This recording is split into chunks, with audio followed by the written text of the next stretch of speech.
The first of the two drinks that he's going to show me, it's called the Sakepis. Is this a crime? Will the Toji-san be angry at you? Maybe he will mad at me.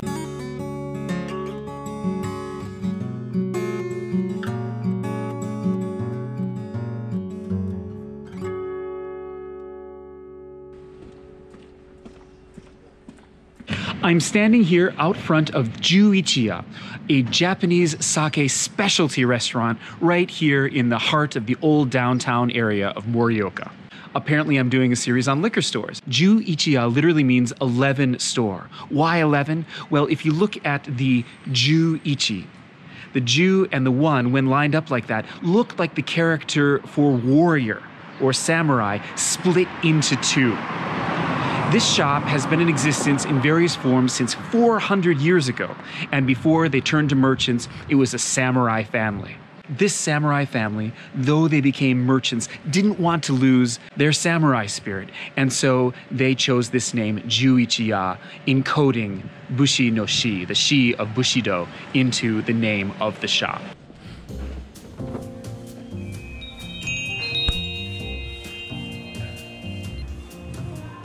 Today, I am going to show one of the original sake cocktails made by the current owner and manager, Mr. Masanori. One thing that I think is important to note about sake cocktails is the importance of them in showing that sake can be playful. It's not only a traditional drink that has to be had and appreciated in the way it has been for 1,000 years. It's something that you can take and play with, and with a spirit of creativity and playfulness, discover new, other, original, delicious ways to enjoy this vastly nuanced, intricate, delicious drink. It's sake from Morioka, and it's a little bit dry sake. Let's make a Sakepis. This is Calpis.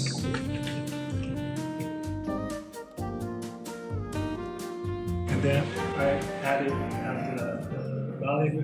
It's coconut little bit. Just a little bit. Yeah. Just stir. Okay, and so this, what I have right here is a Sakepis. So Calpis is a sort of milky, sweet beverage that's popular in Japan, and with this, let's try it. Wow. So for something that has 3 shots of sake in it, it is incredibly smooth and easy to sip.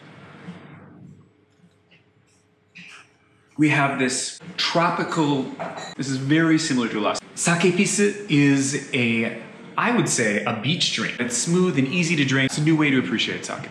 I will make a Junmai Highball.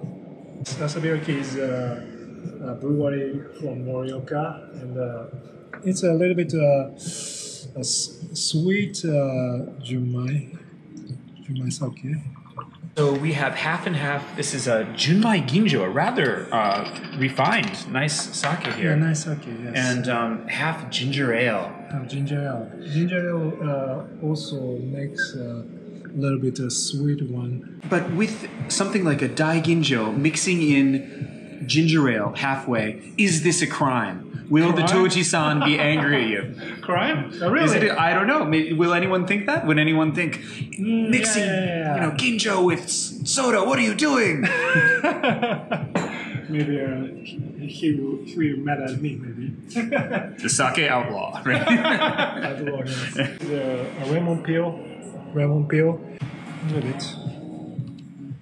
Lemon makes a little bit sour and easy to drink.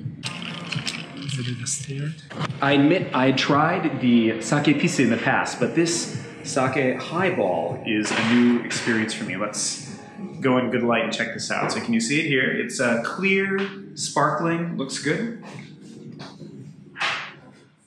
Oh, interesting.